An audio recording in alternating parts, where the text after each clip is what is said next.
Hi, Hi, I'm Kirsten, I'm Allie. and you're listening to Thank You Thank you so So Much. much. We're doing this and hoping for the best with the audio quality. We really had to do some kind of like maneuvering to try to get all Finagling. this together. So I really hope that this episode brings you joy, and I hope it works out the way that we're trying to do this, because Allie's still in West Virginia, I'm still in Los Angeles, and then we also, on top of that, have like 2 interviews that we're incorporating into this. So it's been really hot here too. I bet it's been hot there, huh? It's been hot and humid, it's been really great, but it's been thunderstorming a lot. Oh, okay. Yeah. Well, I don't know. Like LA is getting like crazy heat. My highlight is that we got an AC and Oh, hell we installed yeah. it. And I'm actually really proud of myself for installing that AC, because it was something that we put off for like weeks because we just Did didn't you want to do install it it. yourself because of all your Handy skills? cool handyman knowledge? I did. Nice. Basically, I just watched a YouTube video and followed it. But it was one of those things where it's like, I know this is not going to be that hard to install. It just, I didn't want to do it. Yeah, just a bitch. Yeah. But like, me and Langston were both like irritable the day that we did it. We did it at like 11 a.m. and it's like hot. And the moment we turned it on, like the mood just changed. We like upside down and we're happy again. That's awesome. So, yeah. Congratulations. Thank you. I'm an I AC. remember last year you had to come to my house Yeah, I had to bring the and bring cat your over. cat. Yeah, because it was so hot. She was panting like a dog. That's not normal. No. So, yeah, this year, cat'll be nice and cool. All right, Nice. without further ado, let's get into it. So we interviewed. I did a little teaser. If you haven't listened to that yet, go listen to the teaser. It's 2 minutes long, or don't, because you're gonna hear it on here anyway. Uh, but I interviewed one of my childhood friends who has 3 children.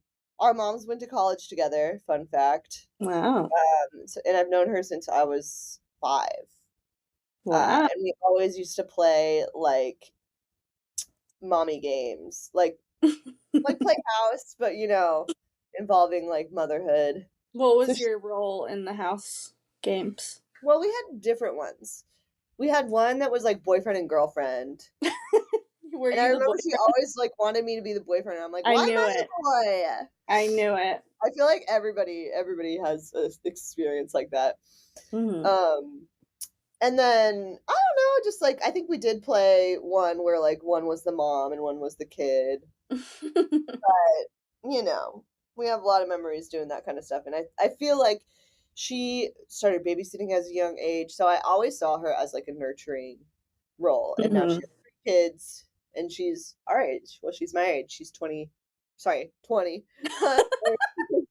She's 31. Kirsten, come back to reality. I'm in my 20s, okay? I never left the 20s. Yeah. Who did you interview? Oh, I interviewed my cousin, who, not to brag, I've known for all my life, except for 2 months. What do you mean, What? except for 2 months? Well, she's Oh, two. it's 2 She's months two older. months younger than me. Oh, got it. So she came a little late into my life, but it's okay. I forgive her. We're like sisters pretty much. We grew up in the same neighborhood. Yeah, she had, a different story. She had a little boy, and it's, wasn't planned. And she's got a lot to say. She's really good at describing things. So buckle up. Yeah, besides my mom, you were the first person that I called. Yeah, and how old are you? So earlier that year, a few months before that, I had just turned 23. I was partying, I think to put not too fine of a point on it, and I just wanted my life to be different, but I didn't know how to get out. The day after Christmas, I went to go watch my sister's kid, and they were trying to get pregnant with their second kid at the time, and so I knew she had pregnancy tests, and I was like, hey, like, can I just like have one? Just because I'm not sure. I was like, I'm sure it's fine, because I wasn't being particularly careful at the time, and I hadn't been very careful with my body for a while, and I hadn't gotten pregnant yet. And so I was like, nothing's really changed. But the only thing that had changed was, as I mentioned, when I turned 23 and I wanted to kind of like get my life together, I had stopped drinking as much, and I started eating better, and I started drinking water, and I started going to hot yoga. So all of these things I feel like were kind of like stacking up and probably making my body a lot less toxic than it had been in the years prior. And so that was like the perfect window, I think. And so when I got to my sister's house, I took a pregnancy test, and sure enough, it came up positive. Yeah. Yeah, I just remember like I felt like the bottom like dropped out of the world. Yeah. But like literally that's what it felt like. Like I just felt like I was falling. Like I was sitting in my sister's bathroom, and everything changed. Well, it sounds like her body, well, I don't know. That's like mystical, but it's somehow her body knew. And so she was kind of weaning herself off of partying or something. I know, it's almost like the universe aligned, because she really was like, she was being pretty crazy to the point where I was like, Girl? girl? And I'm pretty crazy, so I was like, girl, what are you doing? And she called me actually the day she found out, which was the day after Christmas, and I thought she was joking, because I was like, there's no way my cousin Becca is pregnant. Like, there's no way. But then her mom got on the phone and was like, yeah, like, this is real. Oh, and there's this like cute little part, but get ready for baby screaming, because I interview her and she's in the stroller walking her daughter like it's just, like she's a dog. But yeah, that was the only way to keep her daughter kind of quiet during the interview. This is But real. This is raw. yeah, this Everybody. is real, this is raw. So I'm just gonna play like that little thing just because it was kind of cute. I don't know. Well, I have to go back to the house right now and get her another cookie. I accidentally ate half of her cookie. I didn't think she would care because she has a yogurt too, but she's flipping shit. Maybe it's also because you're on the phone. Yeah, probably. She's like, pay attention to me. Yeah, exactly. So I don't know if you heard that last part, but she was like, but she's flipping shit. She's flipping shit because she ate her cookie. Yeah. Okay. So anyway, then she's talking about her daughters. Tell me about your daughters. So I have 3 daughters. My oldest is 12. Her name's Isabel. She'll be 13 this year. That's wild. She's gonna be a teenager. I know. It's so crazy. Has she like started her period yet? No, not yet. Wow. And so she's in middle school. Yeah, she's in middle school. She's going into 7th grade. Wow. That was like a real coming of age time for us. I know, right? It's crazy. I think I started my period in 8th grade. Yeah, I remember you were kind of like a late bloomer. Yeah, I was. So I kind of think she'll probably be the same. Mm-hmm. And then my middle daughter is Alina, and she's 8, and she's going into 3rd grade. Oh, that's crazy to me too, because I remember her just being a baby. I know. And then my youngest is Stella, and she's just had her 2nd birthday. So she's like walking around and stuff now. Oh yeah, walking and talking. She's like a little parrot. She repeats everything she hears. Oh, at the end, it's kind of hard to hear, but she said she's like a little parrot. So you have to be careful what you say around her. Yeah, I've only met her little daughter once, and she was like a baby, like a tiny baby. Aww. But now she's 2 apparently. They grow up so fast. That's crazy to me that she's got a 12-year-old daughter. It makes me feel old. Yeah.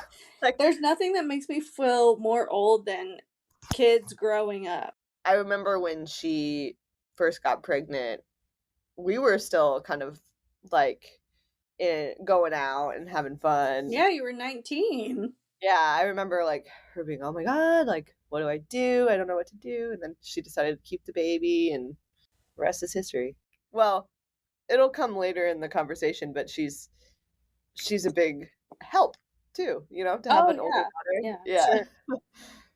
Yeah. Did she talk about, like, how each of her pregnancies were? Like, if she got sick or... She does. She more so talks about the birth, Mm. like how it was different between each birth Oh, experience. okay. Becca.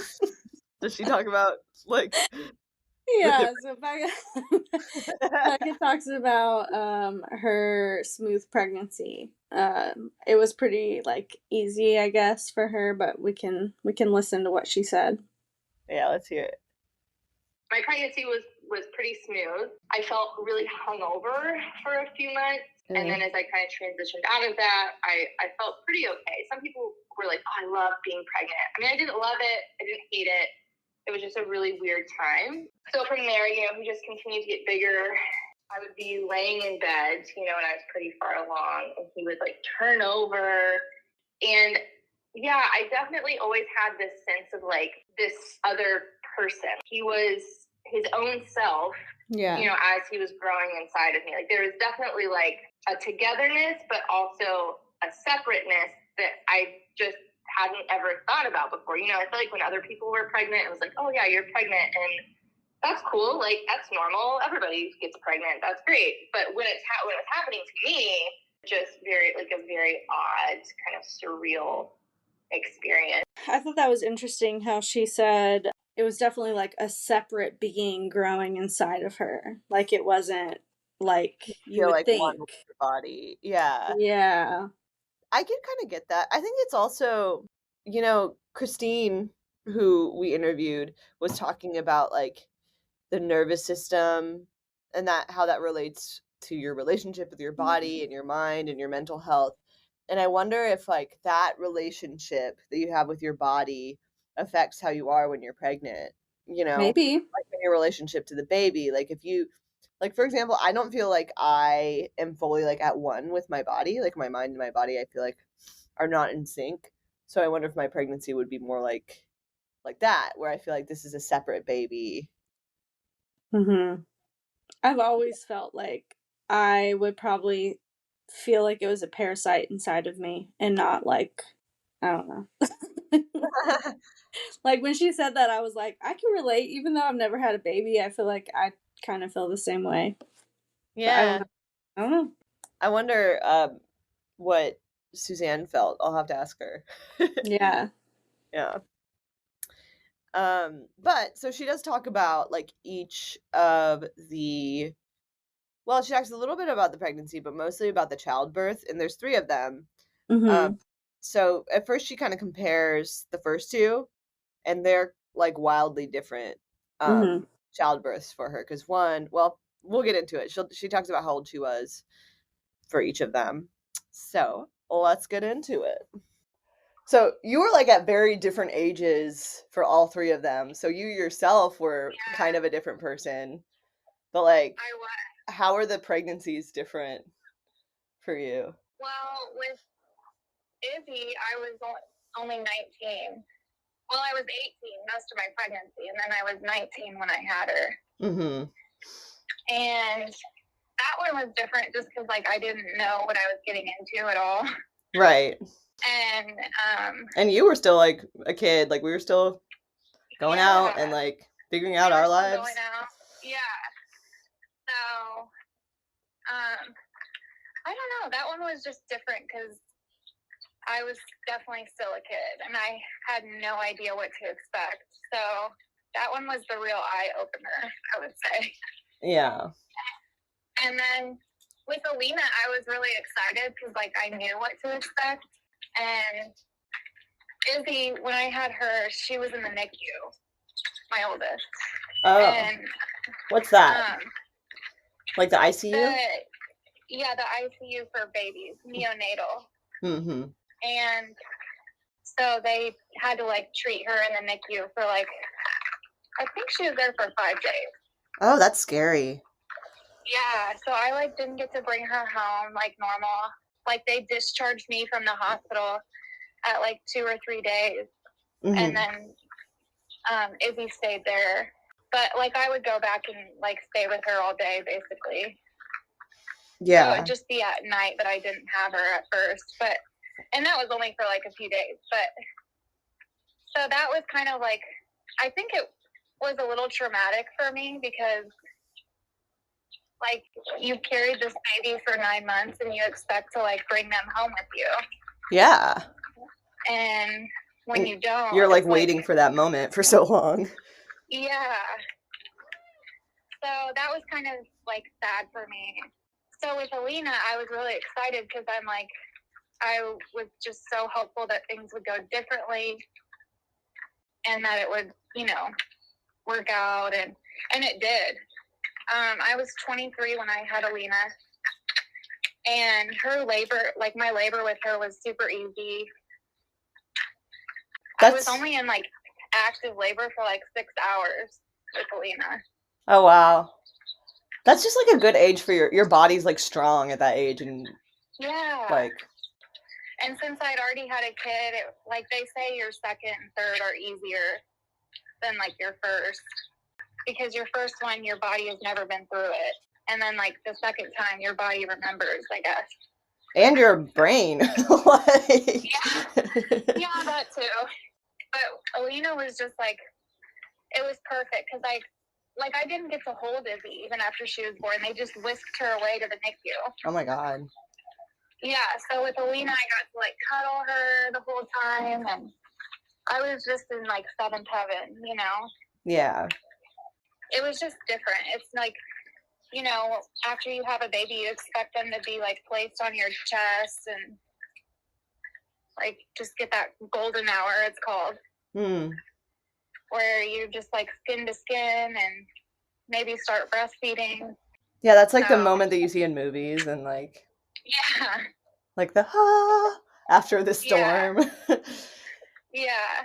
After all that hard work, it's like, oh, this is my reward. Mm-hmm. So with Alina, it was like, seventh heaven because I really double appreciated it, because I knew what I was missing, kind of. Yeah. Since I had Izzy, yeah. It's interesting because she was 23. She's talking about how it was so much easier for her second baby. And she's 23, which was the same age that Becca was. And it was pretty smooth for her, too. So I wonder if her pregnancy was pretty smooth. birthing... Oh, okay. The birthing, I mean, to be fair, I think was pretty smooth, too. It's just Becca didn't get an epidural. She wanted one, but it was too late. So she was kind of freaking out, like, all in all, like everything went as planned and the baby was born and he was healthy and everything. But Becca was talking about her contractions. Oh. Was at taco night at her family's house. And she said she was like playing on the Wii Fit, like hula hooping, trying to like get her body moving and stuff because it was coming up on her due date. And in birthing classes, they told us, okay, like if you think you're in labor, you're probably not. So if you feel like you're starting to have contractions, they would be like, drink some water, walk around, like it will pass. It's probably not labor. Like when you're in labor, you will know and it won't stop. And I was like, okay, like I'm writing this down. Like if you're in labor, it's probably not labor. Even if you think it is, like drink water, go for a walk. Yeah. So I didn't read any books. Like I went into it kind of blind just because it was inevitable, right? And it was going to be whatever it was going to be. And so people always want to know, oh, are you going to get an epidural? Like, what's your plan? And going to the hospital, you have to have, we don't have to, but they ask for a birth plan, like written down. I didn't really have a birth plan. There wasn't anything that I was definitely like, no, I don't want this. And there wasn't anything that I was like, it has to be this way. I was just open to letting the process unfold. And in terms of an epidural, I was like, I don't know. Like, I've never given birth before. I don't know what it's going to feel like. The idea of having an epidural put in was kind of off-putting as well. Like just the thought of having a catheter, inserted into my spine. I also don't think I would want a catheter inserted into my spine. That sounds really bad to me. Yeah. Yeah. But the alternative is having to like feel everything. I mean, I guess you can still get painkillers, but still. Or can you? I don't even know how that works. Yeah, the catheter stuff, like, I just don't, or the epidural stuff, I just don't think I would be into that either. Like, just a big ass needle going into your spine doesn't sound good, but I'm sure the pain gets so bad that you just want it. Going back to like the night that she was in labor, she talks about that a little bit too. And so going back to that night at my parents' house, I had gone to bed and I was laying in bed and I just remember feeling this. It wasn't even like a contraction, but I just felt uncomfortable. Like I felt this discomfort kind of in the lower part of my stomach. And I just couldn't get comfortable. And so I kept moving around. And finally, the one place that I was like kind of comfortable was on my hands and knees, like on my bed. And again, I wasn't in pain yet, but I was like, it's gonna pass. Like I just need to move around. I was drinking my water. I'm on my hands and knees in my bed. And as I was on my hands and knees after, probably 10 or 15 minutes in this position, I was like, maybe I should reach out to somebody. And so I texted my sister. And I was like, hey, I just feel funny and like I don't think I'm in labor. I was like, but I'm just really uncomfortable. And she was like, well, these feelings that you're having, she was like, get the timer, like set a timer and start recording like how far apart this discomfort is. And so I was like, okay. So I got off the phone with her and I'm timing it and like keeping track and like logging the amount of time. And so it goes from like 7 minutes between 5 minutes between. The general rule of thumb that I had gotten from my birthing classes was when you're at like 5 to 3 minutes apart, that's when you should probably like go to the hospital. Gotcha. But again, I was like, this doesn't feel like, I don't know what I'm feeling, but it's definitely coming like in waves and the waves are getting closer together. Yeah. And that's when I started to get like a little bit scared. Like I was just, all the things that I had like not been thinking about in terms of like actually having to give birth, I was thinking like, oh my gosh, like I think I'm getting closer to that. I mean, that's like, I guess I've seen labor happen in movies and stuff, but that whole idea of you're having to time it in between contractions, I wonder if either of them had the experience of someone telling them to take a shower like Christine said. Like, yeah, I don't know. Hot water to see if you're actually in labor or not. I don't think so. They probably didn't. Yeah. Well, that's interesting. Kind of like going into not contractions, but like the feeling of starting labor. Suzanne does talk about that. And she talks about that with her third child. And this one was kind of a funny story to me, or an interesting one to me because it happened in an unexpected place. Oh, that was really cool. And then with Stella was like a really hard labor. I think probably because she was so spaced out too. I don't know. Well, how old were you for Stella? I think I was 29. Oh yeah, that makes sense. Time-wise. Yeah. I'm like, how old are we? I know, I have to think about it sometimes. I'm like, oh yeah, I'm 31. Yeah. Her labor was just like really long, and so then they started talking about doing a C-section. And luckily I had this like amazing nurse who was like, no, like you can get through this without a C-section. And she convinced the doctor to let me try for like another hour or something, Oh, that's great. What a good nurse. Yeah, she really pushed for me, and I'm so glad she did, because I mean I had been in active labor for like 15 hours or something, and I'm like, I didn't want that to all be wasted. Yeah. All this fucking work and you could have just got a C-section. Yeah. And plus, it's like better for healing and everything to have a vaginal delivery. Mm-hmm. Well, how long was Izzy's labor? Izzy's labor was like 24 hours. Oh, wow. It was intense. And my water broke, and she wasn't like, I didn't go into active labor like right after my water broke, so they had to put me on Pitocin, which like jumpstarts your labor. And it was a rough go of it. I mean, I was just so exhausted. There was times where I was like, my body was just like shaking, I was puking. It gets really intense, that's for sure. Yeah. And Stella's labor kind of reminded me of Izzy's in that way, where it just kind of went on and on. Wow. So then after like the 15-hour thing and the nurse like gave you more time, how long was it like total? You know, I'm lying. I think it was like total of 13 hours that I was in labor with her. Oh, okay. But it's a lot. Or like 14 or something. Yeah. Mm-hmm. Because my water broke when I was in Target that afternoon, and then I had her at like 3:30 in the morning. In Target. 5:30 in the morning. I don't know why that makes me laugh. You're just like shopping at Target and then like... Yeah. Well, and she was like my third baby, so I knew like after my water broke, I still had some time. Uh-huh. So I like finished shopping at Target.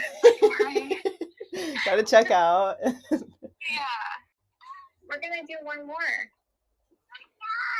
When we go by the house, Stella's like thinks we should go inside immediately. Are you guys are you like walking her in the stroller right now?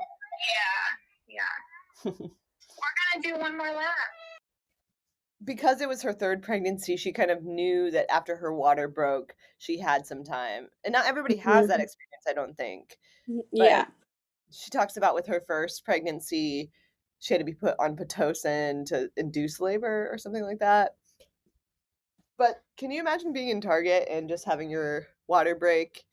No. Like, what, like, do you tell somebody? Are you like, my water just broke all over the floor, can you go clean it up? Like, what do you Maybe it's do? within her pants, I don't know. Like, maybe. It seems like it's a lot.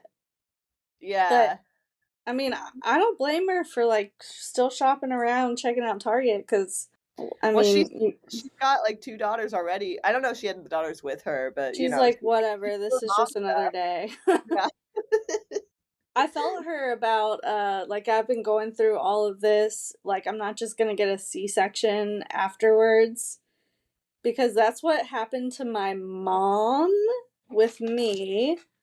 I would not come out. Apparently, my mom's birth canal was way too small, and they knew that the whole time, but because it was the 90s, they had to try to have the baby, like, vaginally.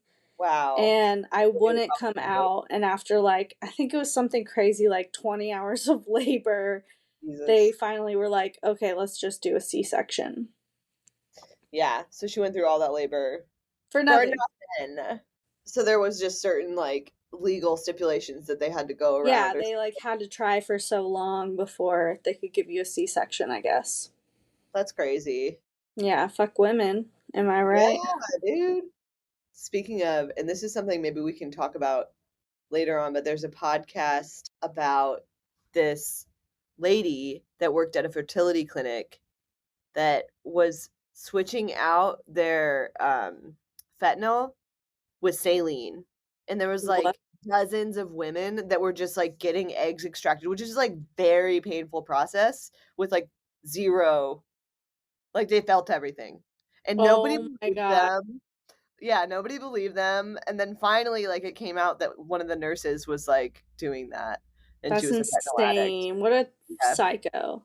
I know, dude. That's what an crazy. addict, really. Yeah. Anywho. She talks about how she was, like, at her house, on the, like, she had this exercise ball, and she was trying to just, like, get comfortable because she was laying in bed, and she just kept having these like pains and contractions and stuff. And I'm just kind of like bouncing up and down, and then I would like be on my hands and knees and kind of like, you know, with the ball under my arms and just kind of like lowering my torso out to try to get some relief. I kind of start to go into this other headspace. Like you're kind of transitioning mentally into this like totally different place. And so all of a sudden I realized like it's been 45 minutes and like I now believe that I'm having contractions and they've been 3 minutes apart for 45 minutes. Oh, and I God. was like, okay, I was like, I need to go tell a grown up like what's happening. Yeah. I called my mom and, she's like, hello, because at this point it's, close to probably like 1 o'clock, 2 o'clock in the morning. I don't know what time it was then. It was late. And I was like, I think it's happening. And she was like, okay, well, like come upstairs, which I'm like, they should have come down to me. Like, yeah. I'm the one in labor, Yeah. whatever. So I go up to their room and I'm like, you guys, like, I think we gotta go. And they're like, oh, okay. So I'm like, rolling around on their bed. Like, I'm really starting to get really uncomfortable at this point, Did you like have a bag packed and stuff beforehand? Yeah, I had packed a bag probably sometime in the week leading up to that, because I had gotten, I had like a couple baby showers, so I had like this little outfit. I was ready to go. Mm-hmm. But it wasn't like in the movies. Like, I feel like in the movies, it's like, we gotta go, and everyone's like running and crazy, but it just kind of like gradually happened. So we're in the car. I'm in the back of my parents' car, and we get to the hospital. And you have to like pre-book your room at the hospital. So like everything was already ready. Like you give them an estimate of your due date. They make sure that everything is set up so that when you come in, it's like a pretty smooth process to get into your room. Oh, okay, I didn't know that. Yeah, so that's how it was at this hospital. Another thing that they were really good about is because I was not in contact with my ex, things had kind of deteriorated to a point where we were no longer communicating. I had just stopped hearing from him, and I wasn't trying to reach out to him either, but it was unpredictable. I didn't know what would happen, or, I was afraid. It was always kind of like a wild card. Like, I didn't know if he was going to show up. Yeah. So nobody was allowed to post anything on social media. And when I went to the hospital, they put me in under a different name. Oh, shit. So that nobody could come. Like, you had to have a PIN. Like, there was like a PIN number that my family members had to use to gain access to where I was. And only a few people could come back anyway, which is just general rules. But they put me in under a different name so that nobody could know that I was there, which was really great of them, because I'm not a celebrity, I'm just me, but I thought that was really kind of them, thoughtful, Yeah. It felt very safe. So that was nice. Yeah. I wonder if that's a normal thing for hospitals to do, or if she was just at a really nice. I bet that is a normal thing, because think about how many mothers have babies and they don't want their significant or like their baby daddy to be there because of bad blood or whatever, like Abuse, yeah. Yeah, abuse. Like, I'm sure it's like a thing that hospitals do everywhere. They probably realize like that added stress can like kill a baby or kill a Yeah, mom. it can be bad for the baby. Yeah. So Yeah, that was really nice, that she got to have that peace of mind, Mm-hmm. But the next thing that Susie talks about, since she's had so many pregnancies, like what would she be prepared for? Like what would she do in the future? Let's roll that clip. What were you more prepared for, like in your later pregnancies, that you like wish you would have known for the first one? I guess I would have said, like, they tell you to make a birth plan and everything, which is great, but like, don't get too attached to that birth plan, because things are liable to change at the drop of a dime. And you might go from having a vaginal delivery to a C-section, or your baby might have to go to the NICU. Yeah. And it's just, I think it's important to think about like all those potential outcomes. Like, it's good to have a plan, but and know what you want, so you can like advocate for yourself and your partner can advocate for you. Yeah, that makes a lot of sense. Not to get like too thrown off and flustered by it, because at the end you still have a beautiful baby. And yeah, you just gotta let trust the doctors to know what they're doing. Yeah. Yeah, That she makes kind of her. had the same thought as Becca. Like at the end of the day, whatever happens, happens. Like you're gonna have a baby. Yeah, it's gonna come out. All right, so next we have another thing about birthing that I feel like people don't really talk about. Contractions?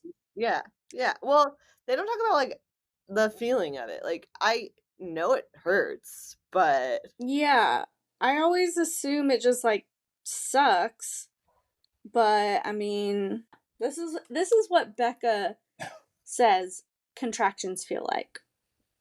And so at this point, like, I for sure know, like, it's no longer a question of, like, am I in labor, but, like, it's for sure happening. And so the way that it felt is I could be up walking around between contractions. And so I would be walking in the hall, holding on, there's, like, a handrail on the wall. And when the contraction would come, it felt like my entire abdomen and everything inside of it was turning to stone. Like it would just literally contract down, but it felt, I mean, it was hard and it was heavy. And when they would come, I would just like have to hold onto the handrail and like squat down on the ground and kind of like curl up. And then I would like be like, oh shit. And then I'd have to get through it. And then I would like get up and keep walking because I couldn't be still. Like being still felt bad. And so I just like had to keep moving until I couldn't. And then I'd stop. And then I'd get up and keep walking. Yeah. Yeah. The turning to stone part is crazy to me. Like, I can just imagine what that feels like because, you know, period cramps. I also asked Becca, like, do period cramps feel anywhere near contractions? And she said, like, it does. It feels very similar, except it's just more, like, everywhere. Yeah. Like, it's going up into your belly, your back, like, everything. Yeah, the turning to stone part, I was like, ugh, like I can imagine like when you're super bloated and stuff, but then also just add like the worst period cramps you've ever had in your life times 10. I guess like No. turning to stones makes me feel like everything feels hard, like Yeah. yeah, and heavy or Mm-hmm. something. Yeah, I can't imagine that. Mm-hmm. Well, Susie talks about something that we often keep keep under the duvet. We don't really talk They about. say. We don't really talk about it very much, but a lot of women experience it Almost during all of them. almost all of them do. I was looking up statistics. It's like mostly they do, but I didn't know this until talking to people that have had kids, and that is coming up right now. What medical things surprised you? Or did you basically kind of know, like from research, what was going to happen? I researched a lot, and the thing that surprised me is that like you do poop with pretty much every baby, like while you're pushing them out. Oh, I hate that. You know, they're so swift with it. Like my nurse would like just pick it up and like pull her glove over it and throw it away like it was nothing. You know, like Yeah, and like you're standard so procedure. right. And you're so like in the thick of it that it just doesn't even matter. You're just like, just get this baby out. Like, Yeah. The glove part reminds me of like picking up dog poop. Yes, it does. It does. Yeah, I'm like, Well, where do I get that mental image from? fun But fact, yeah, Becca didn't poop. I am so. But she prepared herself for it, didn't she? Yeah, so her due date came and she like gave herself a colon cleanse or whatever and like got it all out. So when she actually had the baby, she didn't even poop. Did so?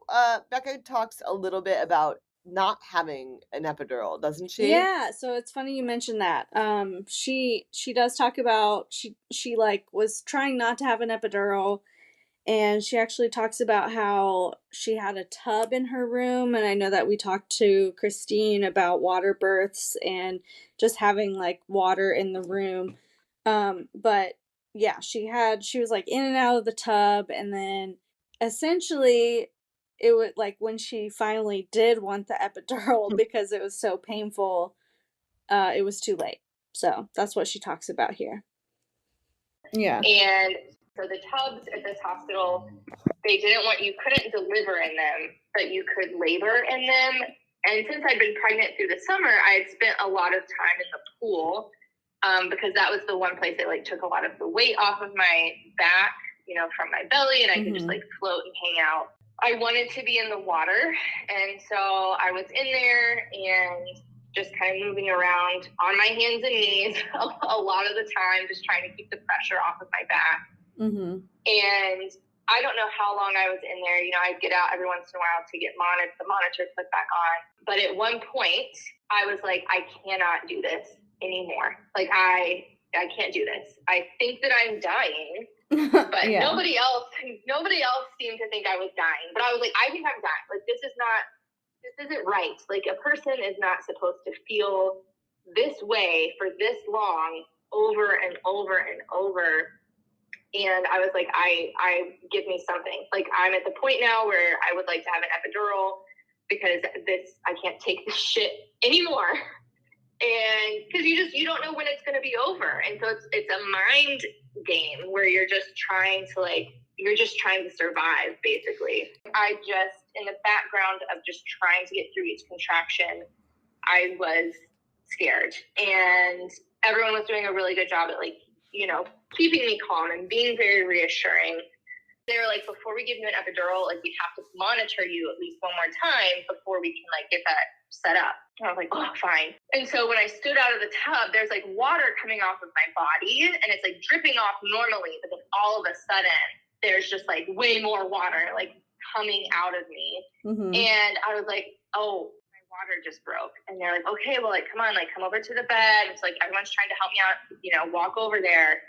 And like halfway across the room, and I mean, it couldn't have been more than like maybe 10 feet or so, I don't know, to the bed. It wasn't far. Yeah. But all of a sudden, I felt, with my contraction, I felt like someone was hanging on to like my esophagus and like trying to pull it into my belly. What? And it just made, I was like, the weirdest feeling. And it was the urge to push, but like, felt like it was like something was like winding my esophagus like down into my stomach. Everything was like being pulled into the center, and it just made me be like, oh, like, damn. it's so hard to describe, but that's the best way I can describe what it felt like. And I was like, oh my God, something's happening. And they were like, you need to get over to the bed. Like, we got it, you know, we're going to put the monitor on you. And I'm like, oh, like, hobbling to the bed, like gagging. And I get on the bed, and they were like, you are like 9 centimeters. Like, this baby is like coming out. And they're like, also, it's too late. Like, you cannot have an epidural.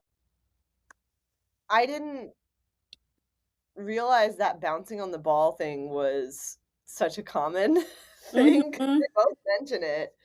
And it sounds like, so I guess if we ever get pregnant, we should buy a bouncing ball. Yeah. And get a birthing tub. Yeah. I don't know if I would want an epidural though. I have endometriosis. My cramps are so bad. Not anymore because I'm on birth control, but my cramps were so bad. I almost feel like I could handle natural childbirth. I mean, I know I would probably be like, I can't do it, but all in all, I think like we'd survive. And I don't know. I mean, like, we have to. That's just, yeah. And I think, like, I cut this part of the conversation off a little bit, but I was talking about how my mom, she told me that when she was having me, I think it was, she told the doctor at some point during it, I can't do this. I just can't do this. And it's funny because Becca, you know, had that feeling in one moment too. And it's like, I think almost every woman has that feeling. Every like birth I've seen on TV, all the women are like, I can't do it, but like you can do it. But I'm sure it feels like that at that point. It's crazy how much pain women have to go through. Why? Yeah. You know, this is for another episode, but there is a conspiracy that we are actually a hybrid species of like alien and monkey, so that like our childbirth like shouldn't be this painful, but it is because we're not natural. Oh, interesting. Yeah, we Yeah, should do we can a talk about that podcast later. on different conspiracies at some point. Did Susie talk about an episiotomy at all? She did. And Mm. I didn't know this word until I interviewed her about it. Mm-hmm. So, I had look, heard of it before, but I wouldn't have known it like until I talked to my cousin too. well, I had heard of it, but I didn't know the word for it at all. So I was like, Mm-hmm. the way that I ask her about it is kind of funny. Mm-hmm. I'll tell you how I ask. So, the vagina thing, uh, I hear like it rips or sometimes they cut it. What did they that's do? called an episiotomy if they cut it. They let me tear for all mine. Like, I think it's more of like a doctor's preference, because I have girlfriends who've had babies like around the same time as me, and they did have episiotomies, which is when they cut. But my OBGYN just always let me tear. They said it was more natural that way, like for the skin to go back. Oh, okay. It's more like a puzzle piece going back together rather than like trying to stitch up a straight line. I don't know if that makes sense, but yeah, like the tissue, the shape of the tissue when it yeah. tears can heal better or something. Yeah. Mm-hmm. So, and I don't know if that's actually, I mean, that's what they said. I don't know if that's true, but It makes sense. yeah. So, I mean, I was always like fine with them letting me tear. I mean, regardless, it just sucks after you have a kid. But honestly, like, that part is like, it can be, I know there's a lot of complications that women can have, and I'm so blessed because I didn't have any of those like complications with after delivery. But to me, it was like that pain was so small once I had the baby. It's like, because all your focus is on your child after you have them, so you're not so focused on your own pain anymore. Yeah. And your body is just like kind of like you're less heavy. So it's like, yeah. That's interesting though that her doctor said it's better to tear, because we can listen to Becca's story, but her doctor said the opposite. yeah, well, it's weird because the way that her doctor described it, like a puzzle piece, that makes It makes sense. sense. It really makes sense. Yeah, it makes sense. Becca talks about like her pushing, like the whole part of like her pushing, her getting the episiotomy, like all of that stuff in this segment right here. I don't know how long I pushed for. It was not long. I want to say maybe 15 minutes, maybe 30. It was kind of a blur at that point. But I'm pushing and pushing. And again, these contractions, everything just feels so, it's like just so solid. Like you're just trying to push this solid mass out of your body. Ugh. And, for a while it feels like it's really happening. And you just kind of get lost in the repetition of like, okay, here you can have a little bit of a break. Okay, here comes another contraction, like push, push, push, push, push. Mm-hmm. And I know at one point, doctor, like, back from the table a little bit, and I saw him ask for scissors, essentially. Ooh. And the one thing that I had strong feelings about was something called an episiotomy. And the episiotomy is where they make a cut, like, through your perineum in an attempt to prevent tearing. What is a perineum? Okay, so your perineum is like your taint. Okay. It's like the space between like your vaginal opening and like your butthole, basically. Okay.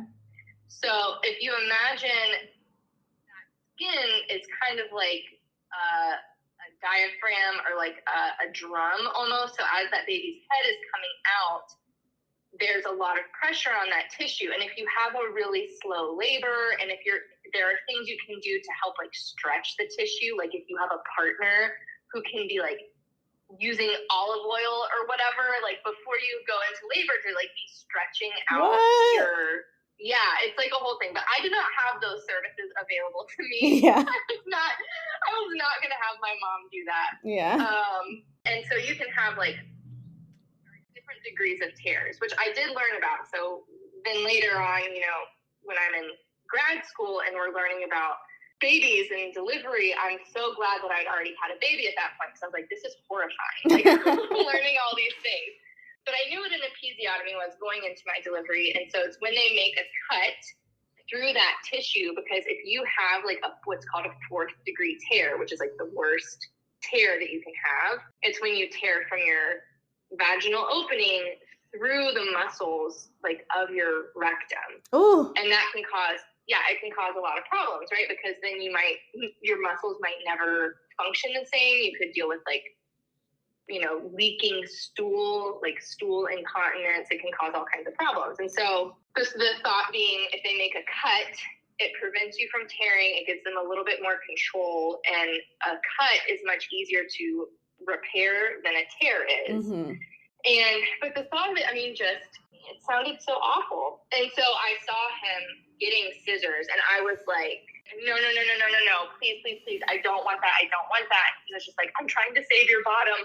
And he had like his hand like pushing there, because I think that tissue was probably starting to really stretch out. And I think I was probably very close to tearing. So Dr. Presley, I hold nothing against you. Like, I know that you were probably doing me a favor. And I remember the feeling. It didn't hurt, because I think the tissue was so stretched out. But I remember, I don't know if you've ever cut through like really thick fabric with like sharp scissors. And it's just this kind of like chunking kind of sound, like a thick cut.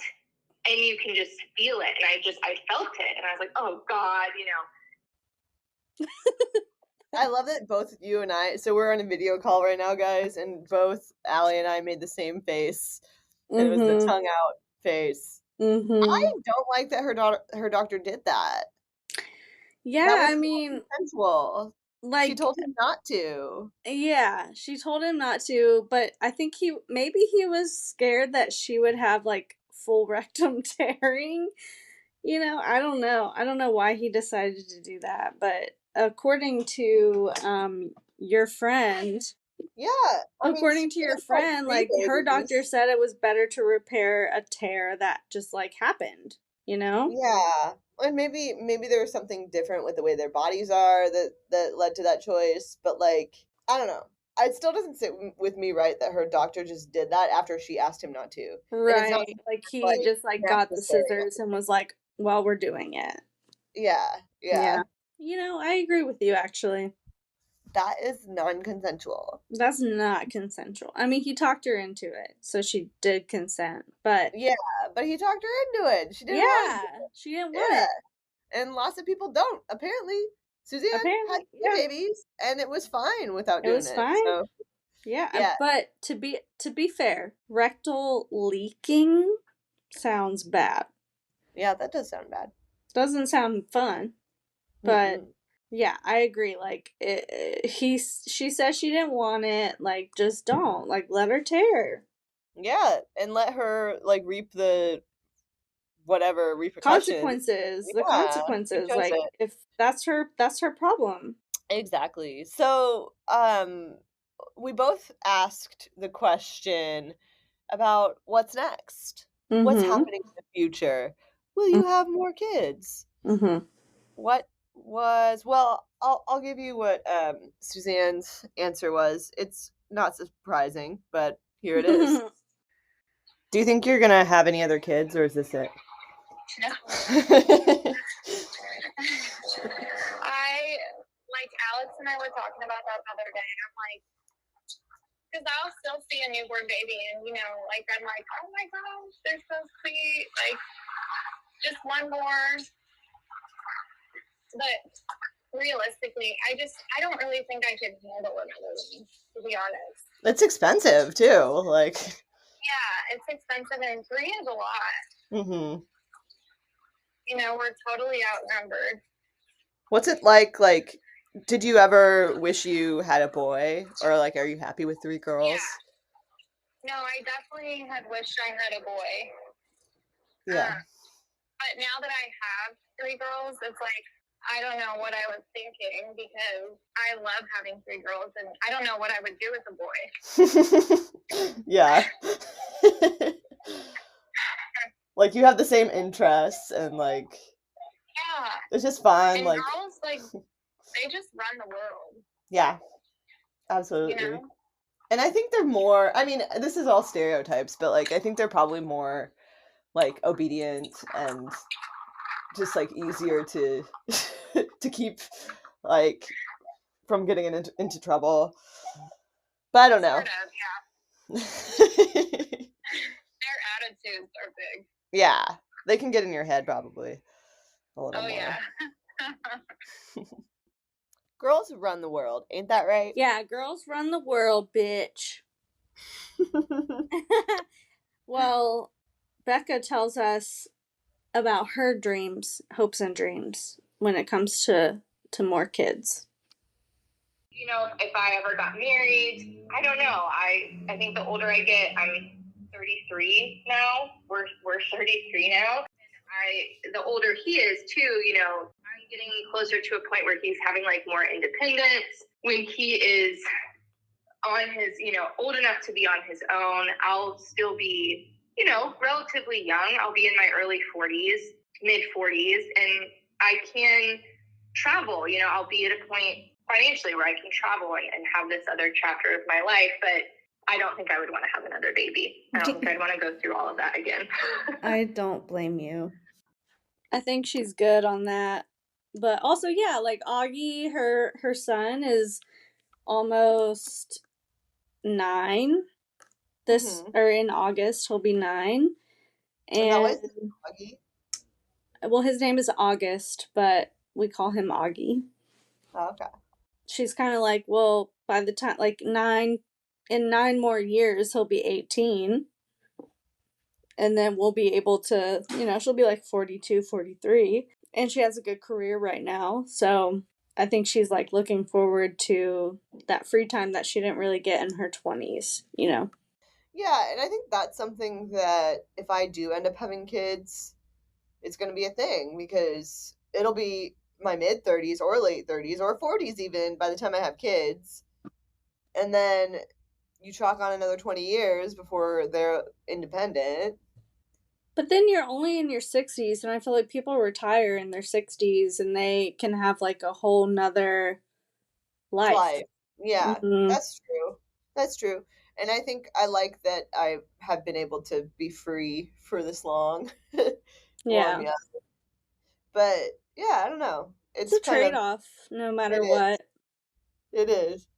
Suzanne, well, there was a lot of stuff that we didn't include, and maybe we'll do an extended cut of this. Yeah. But we can end with some advice, some wise words. Yes, wise words from Suzanne. Yeah, I asked her since, well, I'm just gonna play it with my question. Okay. So for me, I haven't had any kids yet, but I probably will someday. I think I will. What would be Yeah. like your words of advice for someone like me? Oh, gosh. That's such a broad-ended question, but I would just say don't be too hard on yourself. mm, It's really easy, like even in pregnancy and child rearing, to be really hard on yourself. And others can be hard on you, like you're not doing it right, if you're not doing it this certain way, But I think as long as your baby has love and basic needs are met, and like that's all there is to it, like don't right. put too much into what other people's opinions are and stuff. Because everybody's opinion is different. If you try to please everyone, it's like a wreck. Yeah, even within like doctors, I'm sure too. So it's like you just got to use your intuition and make sure they're Yeah, they're like, healthy and yeah. I mean, I really trust our pediatrician. So, yeah, you have but to get a I good one, I mean, guess. yeah, but yeah, just don't be too hard on yourself. Yeah. That's great advice, and I think that's the moral of all of it. Like, as long I as feel like, somebody yeah. has love, as long as Mm-hmm. you're there for your child and you're keeping him or her or them healthy. Yeah. And that was Um, kind of Christine's advice to us too. Like, do what's best for your kid, and as long as they're like happy and fed, not even happy, but as long as they're fed, like that's all that matters. just don't neglect your kid and you're good, you Yeah. know? Yeah, it's not that hard. Oh yeah, there was like a whole, and maybe we'll add this in the extended cut, but there was a whole part of Suzanne talking about how in Indiana there's no law for how old your child has to be to leave them alone. Oh, Like speaking so of pretty neglect, much yeah, like anyone could leave like their 5-year-old alone at apparently home and it wouldn't be child neglect? it wouldn't be illegal. Yeah, That's crazy. that's really weird. But that's for another discussion. That's This is actually very really interesting. that's actually I have a lot to say, not in this podcast, but I have a lot to say to you after this. Yeah, yeah, it's fucked up. Mm-hmm. I have a lot to say too. That I heard a story. Well, we'll hear it in the extended cut. You know, we Yeah. should do a side podcast that's like our side quest, The side quest podcast. the side questions, The side side quest questions. questions. We got something going there. Well, guys, that's all we have for you. I hope that this I hope you learned something first of all. And I hope this you're is more prepared to deliver a baby in the future. yeah. I think this is something that like if you don't have kids, you never think about. And I think it's Literally. important for people to think about, think about what Yeah. your mothers went through. Everybody's Mm-hmm. mother went through this shit, and Mm-hmm. women deserve the credit Mm-hmm. for doing it. Definitely. Um, Well, guys, follow us on Instagram. Like, what the fuck are you doing if you don't follow us on Instagram already? It takes 2 seconds. what are you living At in a Thank You rock? So Much Podcast, or is it Thank You So Much Pod? Thank you so much, Pod. Thank You So Much Pod. Mm-hmm. Email You can us. also email us at the same thing. Thank you so much, Thank Pod You So Much Pod at at gmail.com. Gmail. Mm-hmm. We have a Gmail.com. Threads account, which you can find from our Instagram. Instagram. Let us know like what you guys think about Threads. Do you Oh, like it? also, we have the votes from last week Oh, about is assisted suicide ever okay?